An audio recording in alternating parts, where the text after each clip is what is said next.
Welcome, everybody. My name is Patrick Terring. I'm the CEO at the Columbus Council on World Affairs. Really a delight to have all of you here today for a topic that each time we have these topics planned, we never know how relevant it's going to be because it's months in advance.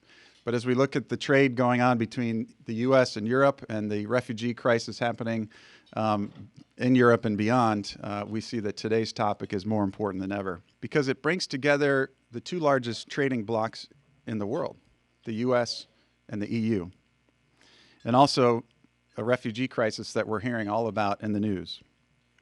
Now, today's format will be one that you're familiar with and some new things. You'll have note cards at your table. You can write your questions. That's how we accept questions. Today will be an entirely moderated Q&A session among me and two of our distinguished speakers. You're welcome to also tweet your questions to hashtag CCWA. No, what is it? Ask CCWA. You should do it to the right one or else someone else will be answering it. Hashtag Ask CCWA. Part of why we do that is because we have partners around the country who are watching via live stream right now, and that's their method of providing questions to us. So we welcome them from the World Affairs Councils of America, also one of our sponsors for today. Along with Columbus 2020, Kenny McDonald, Kegler Brown, Hill and Ritter, Martijn Steger, and JP Morgan Chase, Jim Maltz. And please join me in welcoming a representative from JP Morgan Chase, Jim Maltz, who's president of the Ohio Middle Market for Commercial Banking with JP Morgan Chase and one of today's sponsors. He will introduce today's two distinguished speakers. Jim?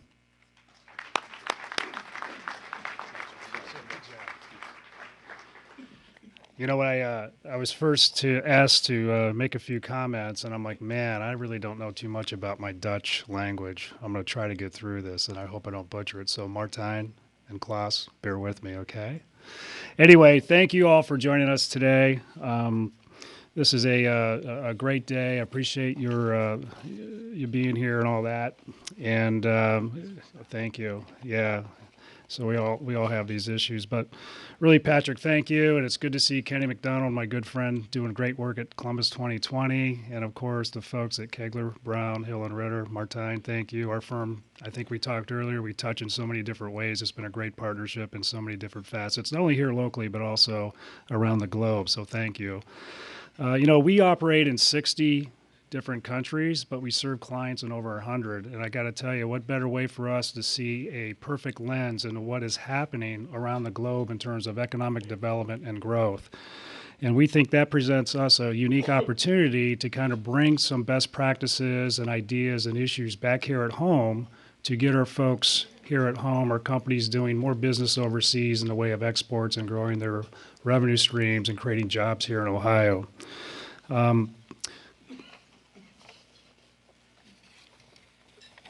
And it's precisely that when a few years ago, and I think it was actually here in Columbus, Ohio, I think it was 3 years ago, where we kicked off, along with Brookings, the Global Cities Initiative. And in fact, it was 3 years ago, and Columbus was our first launch. And I remember that so vividly because we were really excited. And now, Courtney, I believe we're in how many countries and how many markets with Global Cities, as I ask her the question when she's chewing some food. So my timing's perfect.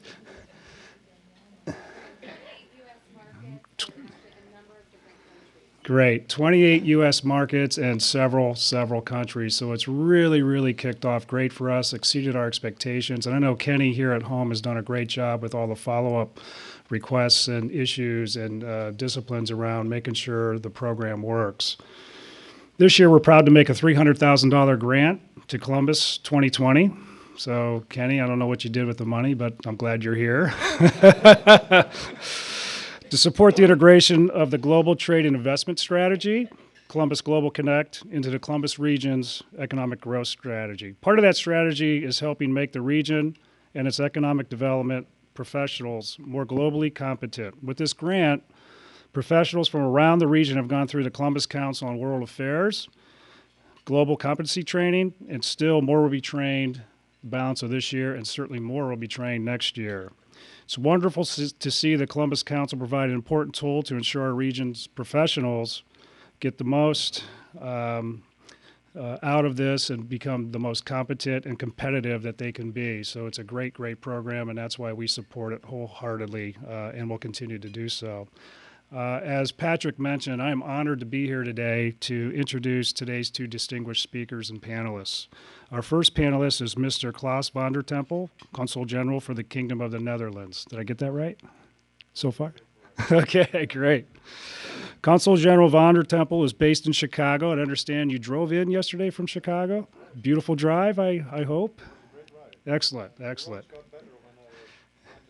There you go. Well, it's glad we're doing this in October when we have great weather. We wouldn't want to be doing this in January when you're driving from Chicago to Ohio, as you know, and I know you get to Cleveland a lot too. So, in any event, the Consul General is based in Chicago, where he has been serving since 2013. In addition to the Consul General role, he currently serves as a EU local chair for the Midwestern states of the U.S. He was trained as a diplomat in The Hague, and he has served in posts in Sri Lanka, Canada, and Chile. From 1990 to 1994, he served in the Ministry of Foreign Affairs in The Hague as Senior Policy Officer for the UN Social and Humanitarian Issues. He dealt in particular with refugee issues, UNHCR, and humanitarian issues, ICRC, during the humanitarian crisis in former Yugoslavia. From 1998 to 2002, Mr. van der Tempel worked as a counselor for economic affairs on trade policy issues in Washington, D.C. He subsequently served as ambassador in Kazakhstan and ambassador for the Eastern Partnership until 2013. While in these functions, he frequently traveled to the Western Balkan countries, as well as those that were once part of the Soviet Union. Consul General van der Tempel attended the university in Groningen. Did I get that right? Martijn, thank you for that. Yeah, and in Leiden. Did I get that? Yeah, okay, great. Again, thank you, Martijn. I appreciate that. He studied maritime history and the history of the Dutch and European expansion overseas, resulting in a master's degree in history. And according, I like this one, and according to his official embassy bio, Mr. van der Tempel loves water. He likes to drink it, swim in it, sail on it, and skate on it, as long as the water is frozen. Thanks for being here, Consul General. Our second panelist comes right here from our own backyard through his family roots, or though his family roots are also in the Netherlands and Indonesia. Mr. Martijn Steiger leads the global business practice of Kegler, Brown, Hill, and Ritter, primarily assisting clients in global business strategy, international M&A, including joint ventures, and other cross-border legal issues. I'm sure your days are pretty full with those. He joined a law firm in 1985, and amongst others, he has been recognized as the best lawyers in America since 2008, and as an Ohio super lawyer by Law and Politics magazine since 2004. Martijn is considered by many as one of the region's most experienced global trade lawyers, often advising public and private sector institutions and serving as a resource for the media on global developments. He has lived in the Netherlands, England, and the U.S. after having spent his first 8 years in Indonesia. Martijn earned his bachelor's degree from Miami University, and after studying law in the U.K. on a Rotary Graduate International Fellowship, he earned his law degree from the Ohio State University. Ladies and gentlemen, please join me in welcoming Consul General Klaus van der Tempel and Martijn Steiger to the stage.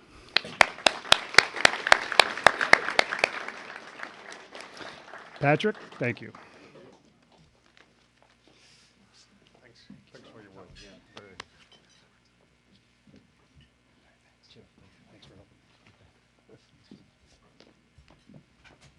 all right. While our distinguished speakers are being mic'd up, I'll remind folks you can fill out the note cards for questions. You can tweet them. You can become a member by using the tent there and doing so at your leisure. I did also want to recognize Peter Delaporte, who is here from Cleveland. He's the honorary consul for Ohio. Thank you for joining us. We appreciate that. Honorary consul from the Netherlands. Thank you for being here and representing. Okay, Mr. Consul General, maybe you could start us off with a general overview. Start with the broadest swath possible. U.S.-EU relations. Start from there. Yeah. What are the diplomats talking about when they're talking about that? Thanks, Patrick. First of all, I'm really I'm really happy to be here in Columbus. It's a great city. It's not the very first time I'm here, and I'm very much impressed. And of course, you expect me to say that, but this is the truth. I mean, there are some state capitals that look a bit different than Columbus, quite frankly. And I'm not going into that too much, but Columbus is really a thriving, dynamic city. So it's a pleasure to be in Ohio. And what I would like to say, just shortly, if I may, Patrick, a few points about the Dutch-Ohio relationship, and then I will go into the transatlantic relationship. Perfect. The Netherlands-Ohio relationship. As a Consul General, I deal with 14 states in the Midwest, and that's quite a lot. And I like to quote from Animal Farm, some states are more equal than others.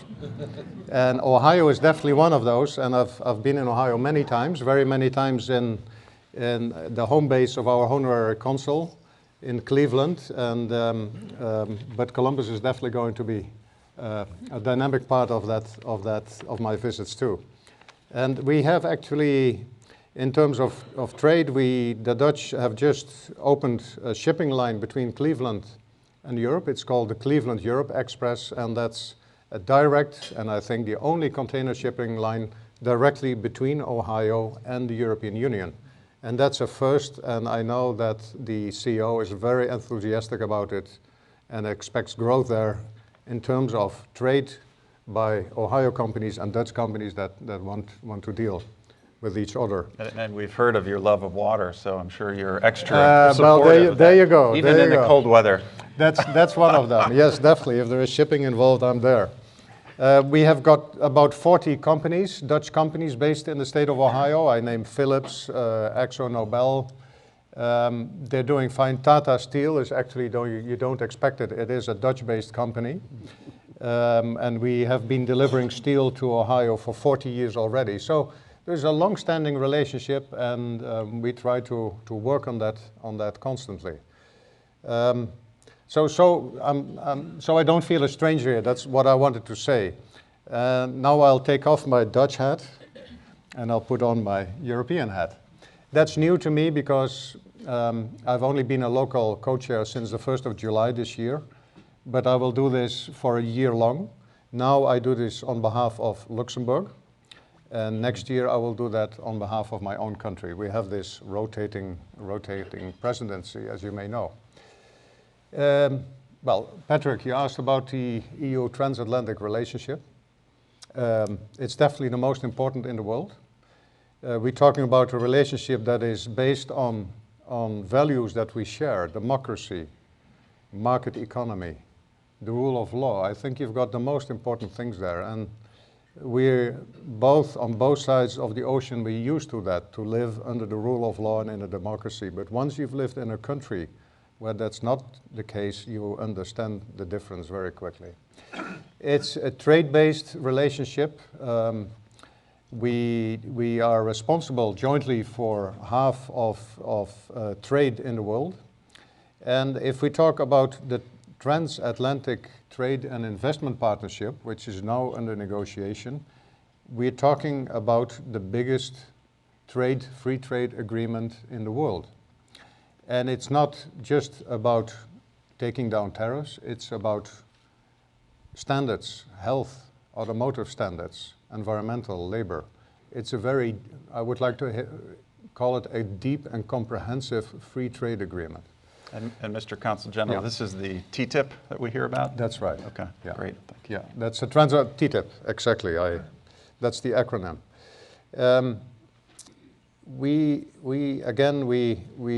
It's part of the larger relationship, and I have a quote here, which indicates how important the relationship is, and I could not learn that by heart actually, but this is a quote by the Nobel Prize winning economist Thomas Schelling, And he noted that trade is what most of international relations are about. Trade is what most of international relations are about. For that reason, trade policy is national security policy. And that brings me to the next aspect. It is national security policy, and it's part of the larger security area that, of course, where NATO is predominant. That's the other part of the transatlantic relationship. And we should not see those separate. TTIP, NATO, they're all part of one strong relationship.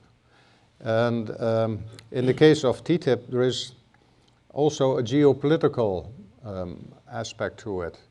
And I'm sure you heard about it. The fact if the US and the EU conclude this agreement, we will have set the standards for a long time to come.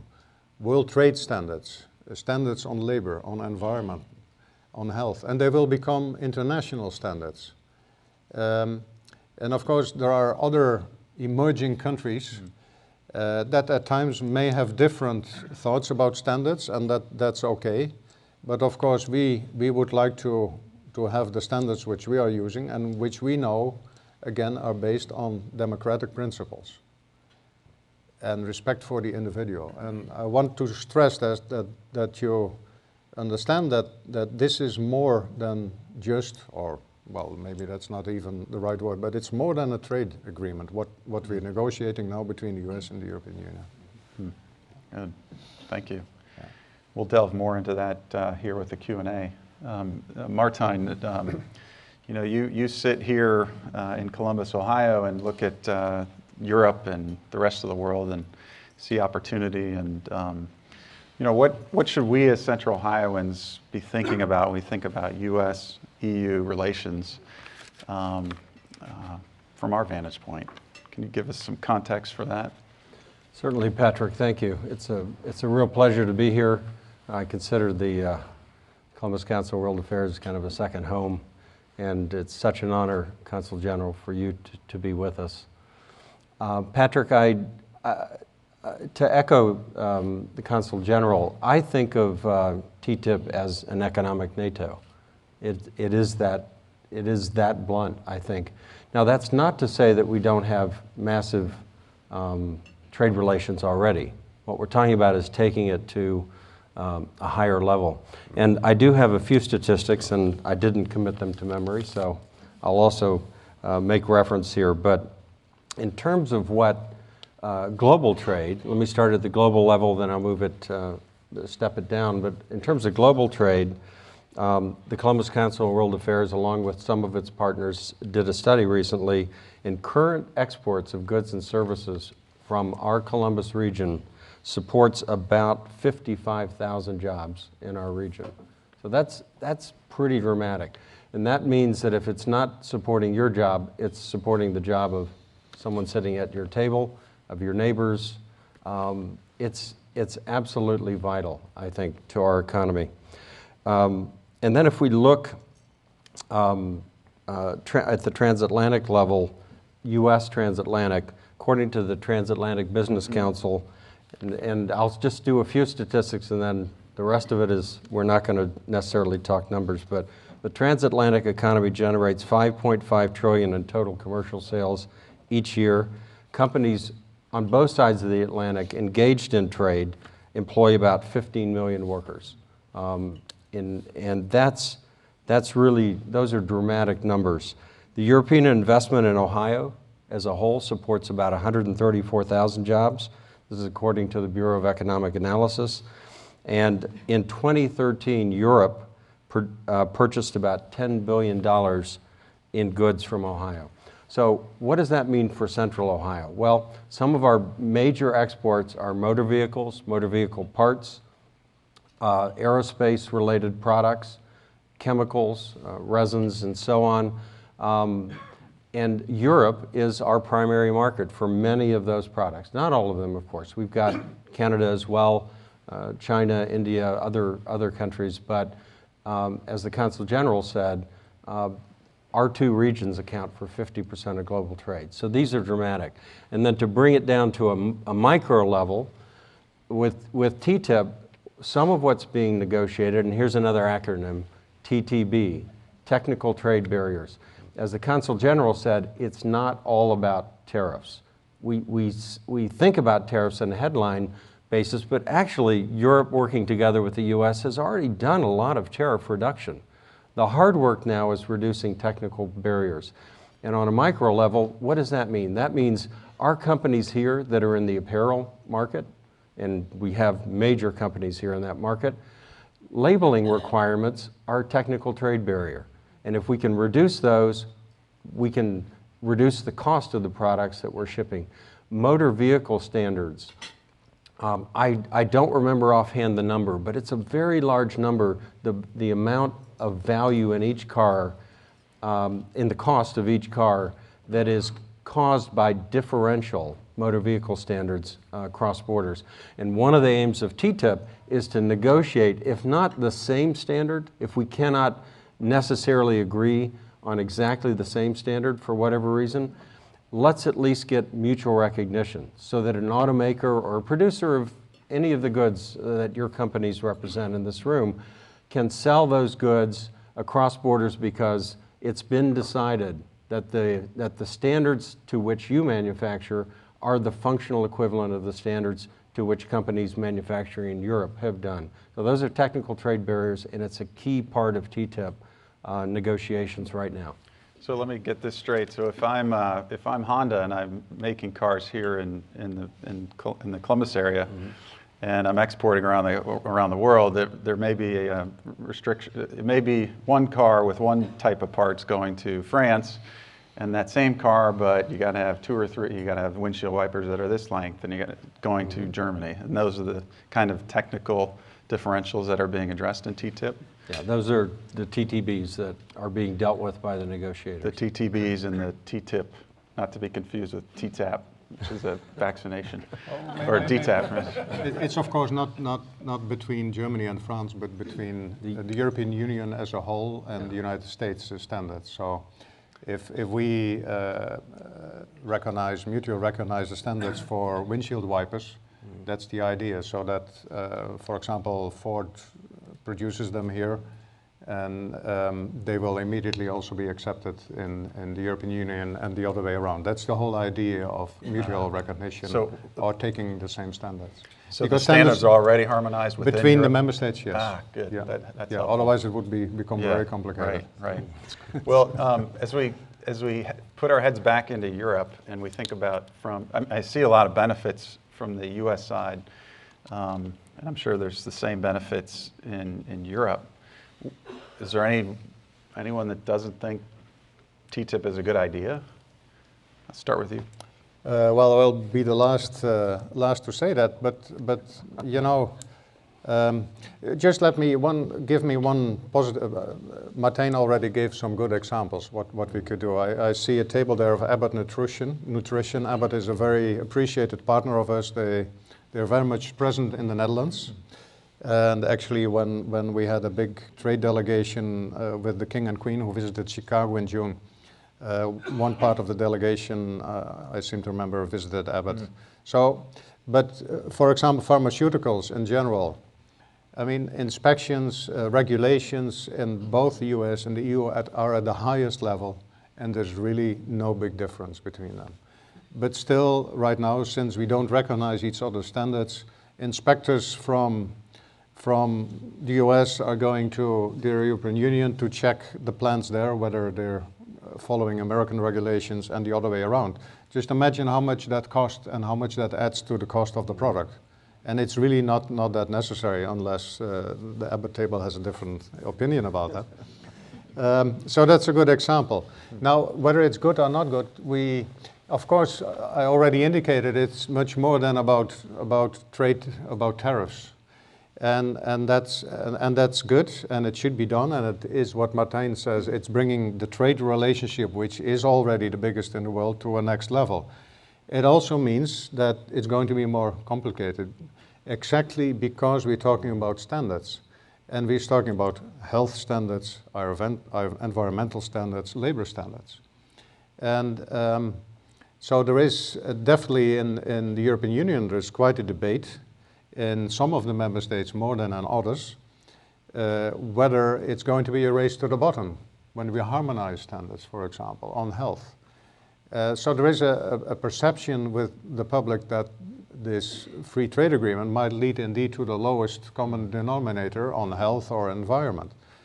And that's something to take into account. And of course, a government needs to respond to the public and to the parliament. Again, there is a big public debate about that on the other side of the ocean. Here, quite frankly, I've seen that much less. Though there is, and I think this was the case in the negotiation of the transatlantic, the Trans-Pacific Partnership, about labor conditions in particular, if I'm not mistaken. So I know that that's a concern also on this side of the ocean. And some concerns we share, and sometimes we just have a slightly different culture in doing certain things. And we need to be aware of that in the negotiations, and I'm sure that USTR is aware of that, and the European Commission. And it also, that's why this needs to be a comprehensive trade negotiation. We can't just have a TTIP light, for example. Okay, let's forget about health standards, it's too complicated, let's do a simple free trade. We can't do that, because we need to, how do you say that, exchange offers. You do this for us, and then you will do that, we will do that for you. And like any negotiation, at times you have to make compromises on certain issues or come to a real exchange of viewpoints or on certain issues. So, and I'm not going to say more, but there is something else that might also be a difficult issue because of a difference in looking at government. But I'll stop talking now. Otherwise, Martijn doesn't have the challenge of being a diplomat. Maybe is there anything is there anything you're hearing from the other side of the ocean about TTIP and what might be downsides to it that we may want to know about? Yes, in fact, Jim and I were speaking about that just a few minutes ago, that the U.S. has been somewhat resistant about putting financial services completely open in the negotiations, because we've got the Dodd-Frank legislation arising out of the Great Recession. And there is some concern that if we completely open ourselves in the negotiation on financial services, that Dodd-Frank could be watered down. Now, of course, there are differences of views in the U.S. even about both the efficacy and the complexity of Dodd-Frank, but it is an issue. Remind us what Dodd-Frank is for those. It has to do, and Jim knows this better than I do, I'm not a banking lawyer, but it has to do with standards impacting regulation of banks in the U.S. And so if we say we'll negotiate financial services, we need to be willing then, as the Consul General has said, if you're going to negotiate, you've got to be willing to compromise. So for us, that's an issue. For Europe, a lot of the protests, in my experience, in what I've been watching, have to do with the issue of genetically modified organisms, so the GMO issue. And there have been protests on the streets about the alarmist view has been TTIP's going to get negotiated and we are going to be forced to eat GMO foods. Now that's not going to happen, but that has been talked about. And then the other big issue that people worry about, and I think legitimately, I think it ought to be talked about, analyzed, is jobs. Yeah. You remember, those of us who are a little bit older remember, Patrick, you probably don't, but Ross Perot, when he ran for president, he called NAFTA that great sucking sound. Our jobs were going to be sucked to Mexico. And there's been a lot of study done about the impact of NAFTA on jobs. Think about TTIP. It is, by many measures, 5 times the size of that trade deal in terms of the foreign direct investment that currently exists between Europe and the EU, in terms of population. And when you look at TTIP, it's at least 5 times bigger, depending on how you measure it. So if NAFTA was a job loser for us, One of the worries is, will TTIP be 5 times the job loser?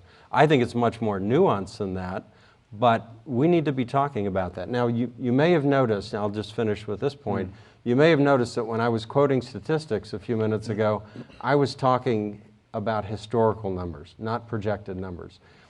If you spend time reading about the TTIP negotiations, you'll hear lots of people pro-TTIP saying it's going to create X number of jobs. And you'll hear lots of people anti-TTIP saying we're going to lose Y number of jobs.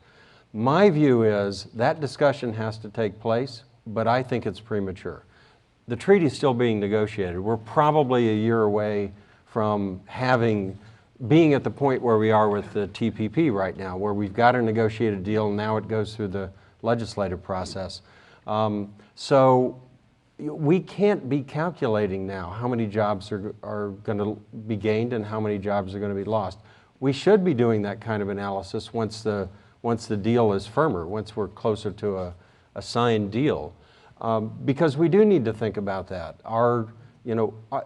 Here's the bottom line. Some jobs will be lost and some jobs will be gained. Why? Because as the Consul General said, it's a negotiation. And so we will make compromises that benefit some of the industries that we have and potentially make less competitive some of the other industries, and the same will happen in Europe. And we should have a public debate about it. That's why we're here. We want all of you to be engaged in studying what's going on with TTIP and analyzing it, talking with your neighbors. Let's be engaged about it the way Europe is already engaged in it. Great, great. Europe's also engaged in the world's major refugee crisis right now, and just shifting a little bit the conversation, and please, if you have a question, by the way, and you have it on a note card, there's one there. Susie and others on my team will come up and feed them in. They can be on any topic, except how do I get a visa or something like that, which you don't do that all day, you don't need that. Consul General, just, obviously you've got some experience around migration and refugees in other parts of the world and through your career, and now you're representing and speaking on behalf of the whole EU, but can you give us a little bit of a sense for the refugee crisis through the lens of Europe or Netherlands, whichever you prefer to talk through? Sure, it's a very complicated issue, of course, and we diplomats like to say that things are complicated, otherwise we're out of a job. So, but I don't know if you know Brad Stevens. He's a columnist in Wall Street Journal, and 2 days ago he wrote an article. I couldn't read the whole article, but it started with the death of the European Union is near. And I'm sure he wrote that on the basis of what is happening right now. Now, the first, of course, issue of the refugee crisis is these refugees themselves. I mean, that is foremost in the concern of the European Union.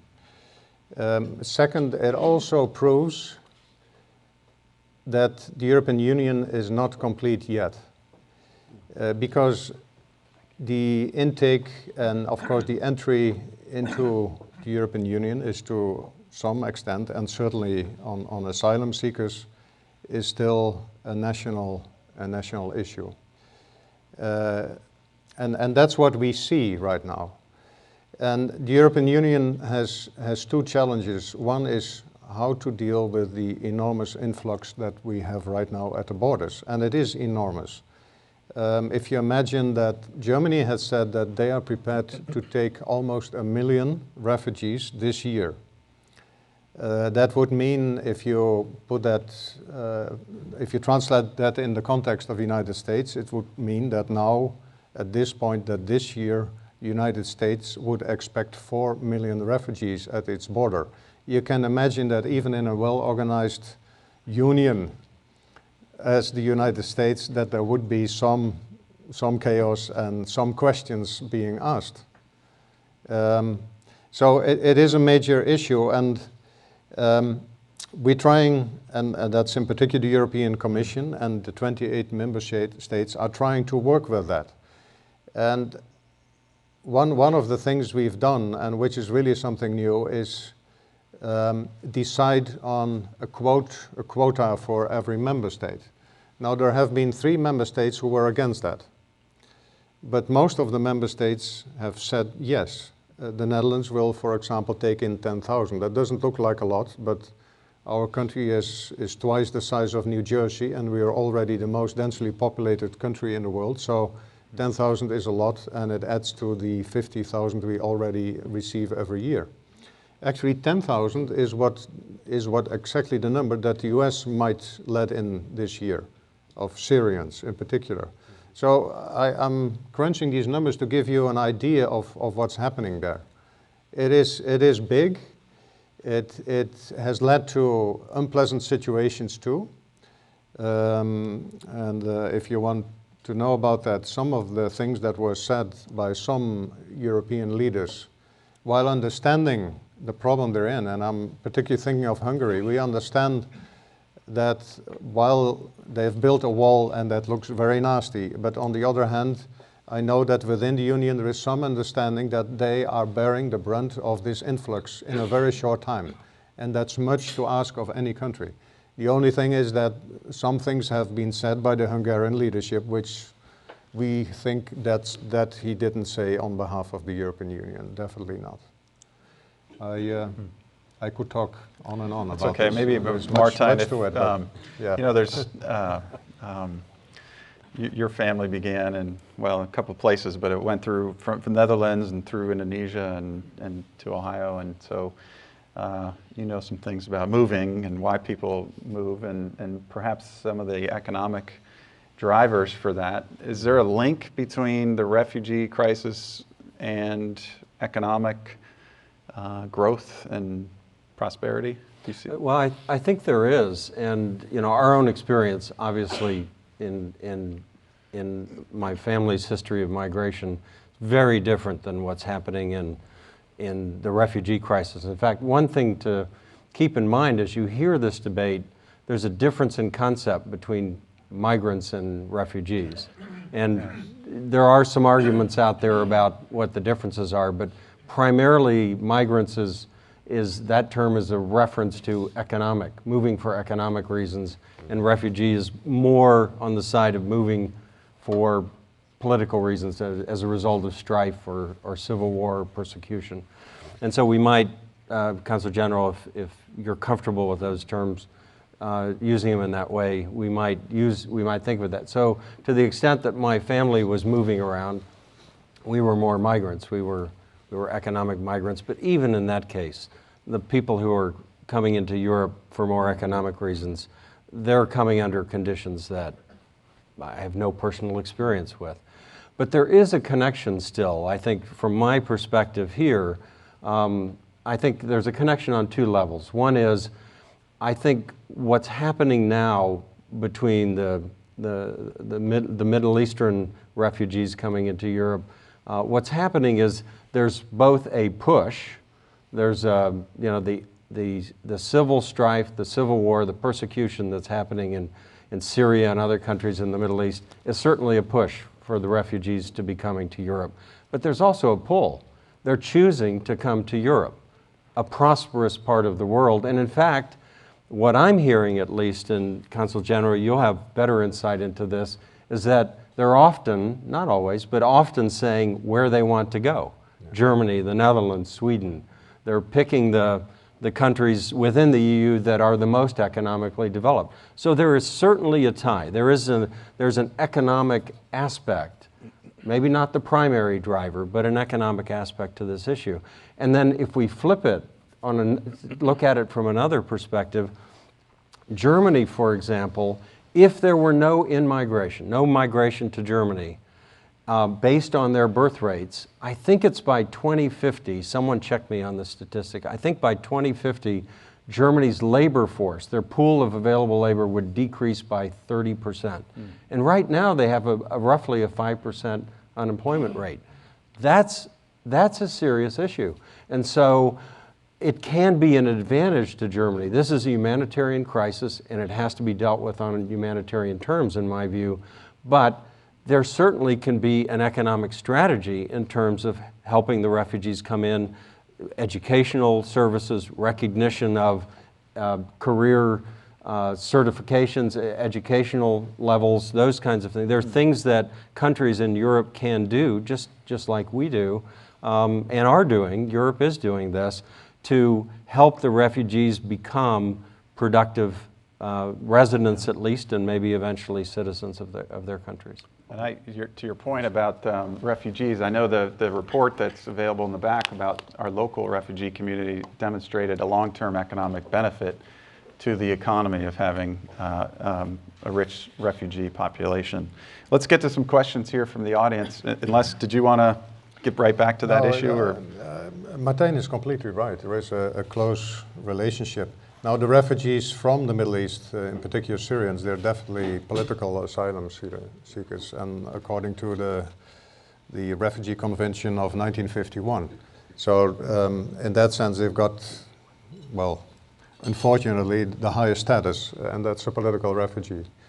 But as you say, they chose to go to the European Union, and then also to economically well-developed parts of the European Union. So you're completely correct. And that's, again, quoting Brad Stevens, the end of the EU is nigh, doom and gloom.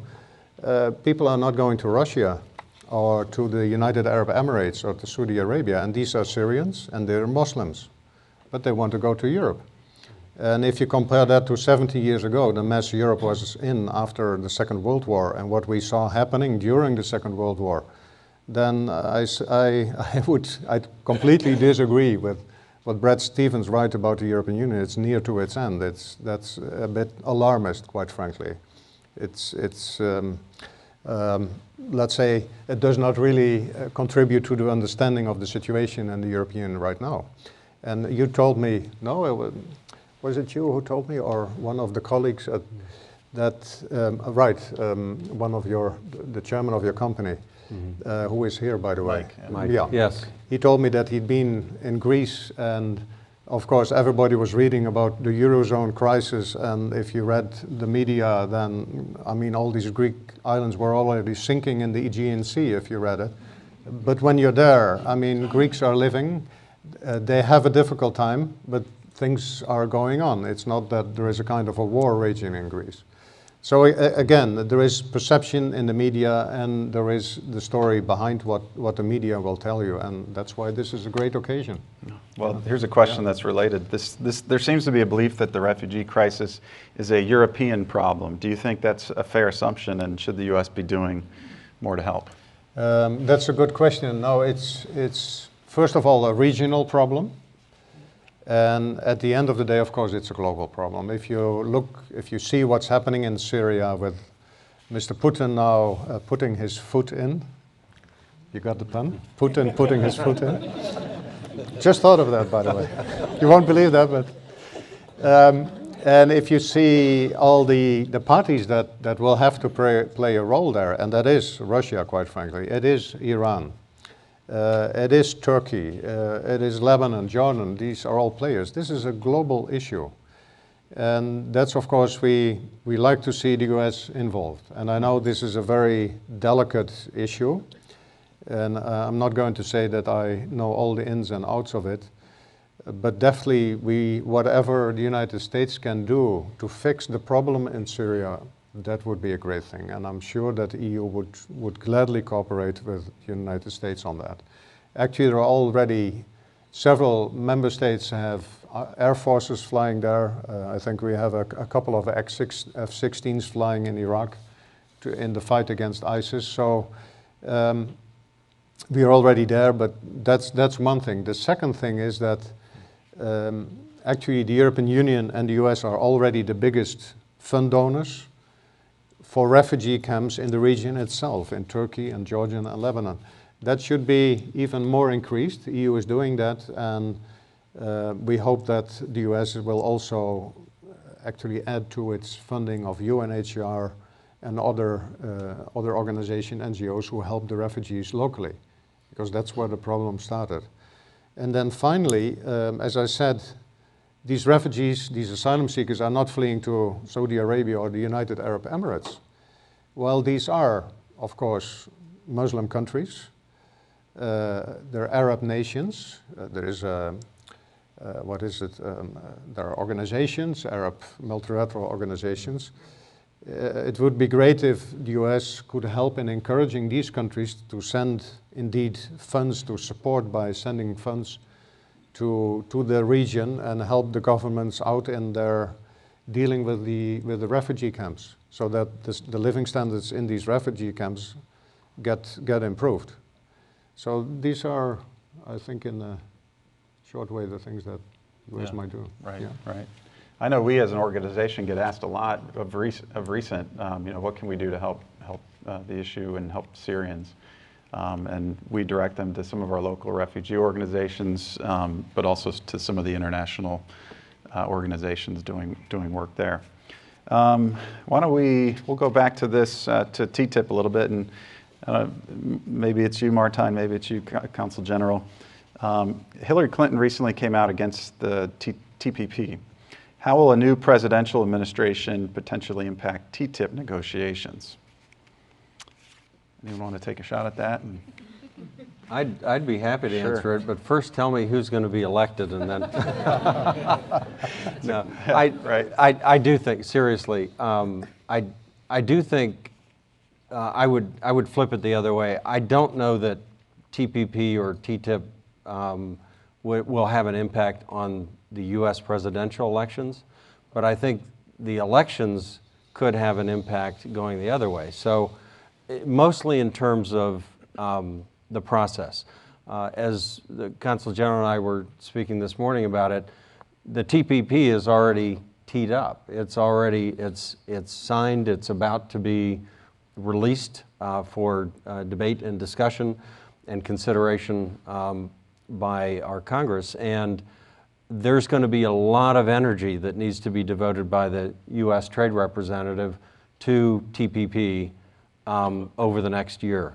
So I think just in terms of capacity, the TTIP negotiations, the European negotiations, U.S.-Europe will continue on without question. The 11th round is happening right now in Miami. There'll be a press conference that the USTR has tomorrow. Please view it, catch it on a podcast, whatever, to stay informed. But so I think TPP might slow down TTIP a little bit, and the presidential elections, because it's tough, there's so much noise, energy devoted in our country for such a long election process that I think it could, there are some things that might not be easy to have on the table right now during a presidential election that could be on the table perhaps once the dust is settled. Let me put it that way. So what I would expect from TTIP is I think it's another year or so of negotiations before it even gets to the point where TPP is now.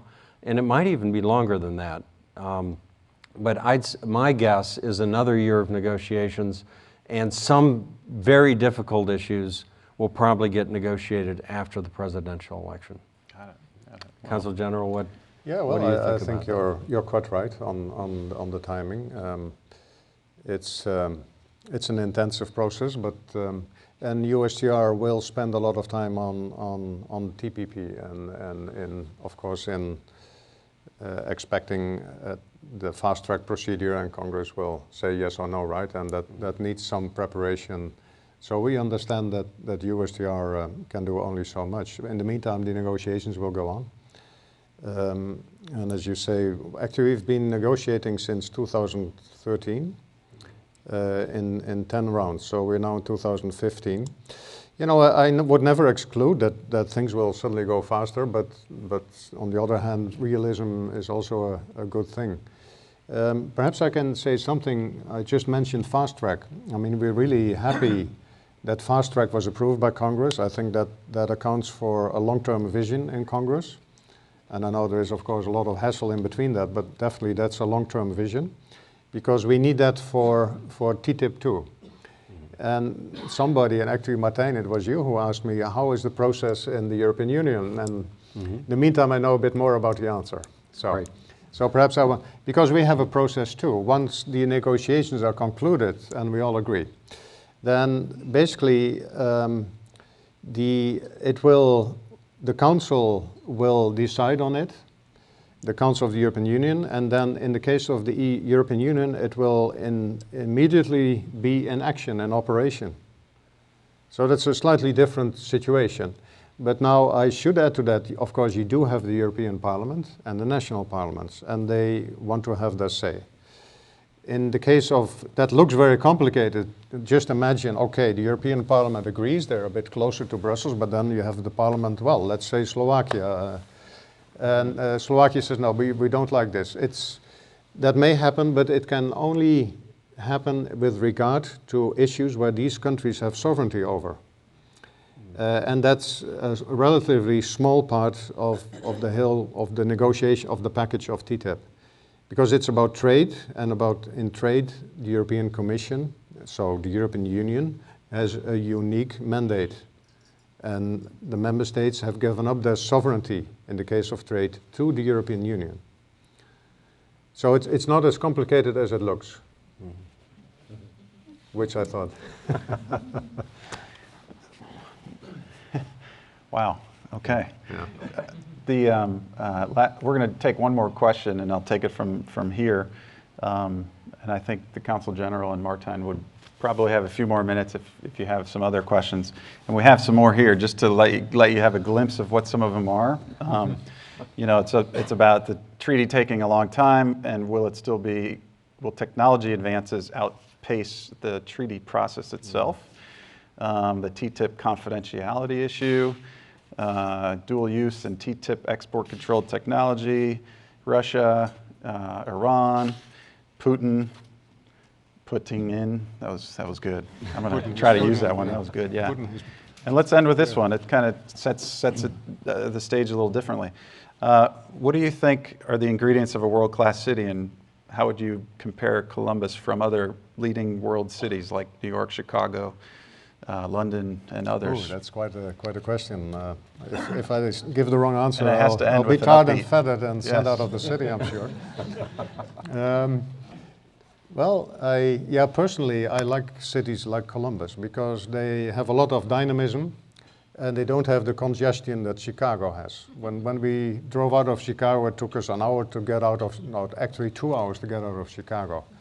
So Columbus has many advantages, which I'm sure you're going to use. So a very short answer, Columbus compares very well to cities like Chicago. Great. Absolutely. Great. Yeah. We know how Martijn feels about Columbus, so I'm not going to ask him the question. Absolutely. But I am going to thank both Martijn and Consul General Klaus van der Tempel. Please also join me in thanking them for their comments today.